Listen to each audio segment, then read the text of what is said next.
Welcome to today's show. Today we're going to be asking the question, what do you do when you can't find embellishments to match that photograph and layout? Well, the answer is to look elsewhere.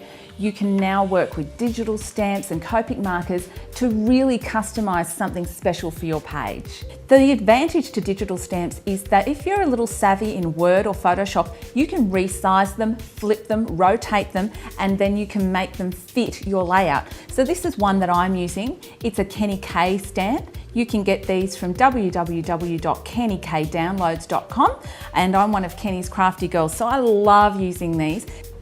This is my finished stamp, and as you can see, it's going to fit perfectly on my layout, not going to obscure the photo, and it's not going to obscure the writing. So you can customize the size of your stamp. You need to test your ink on your computer, and I'm going to demonstrate using a pen, because if you've got pens and markers that you want to use as well, you need to test those. Simply use your Express It cardstock, draw a line or print a line from your computer.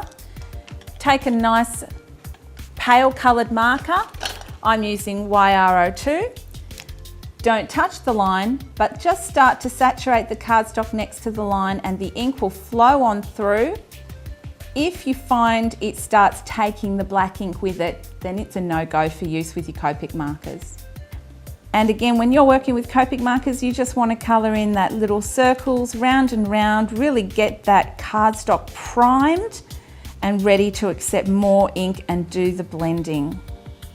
So after you've done your first base, you're going to keep going up and down with your colour. Put in your middle tone where the shadow might lie on your stamp. That's our second colour. Move up to our third. The colours I'm using today for skin tone are E50, E51 and E53. They're a great middle of the road skin tone, but there are some other fantastic combinations that you can try to give them a very pale look, or perhaps that really bronzed, fantastic look. Darkest colour in, then we're going to move back down to our E51, just blend that, nice circles, back to where we coloured before.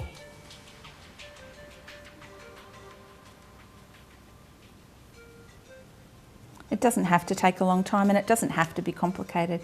And then all over with the E50 just to soften the edges.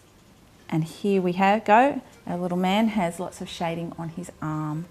I'm applying some foam tape to the back of my digital stamp. He's all finished and coloured. I can't wait to show him to you.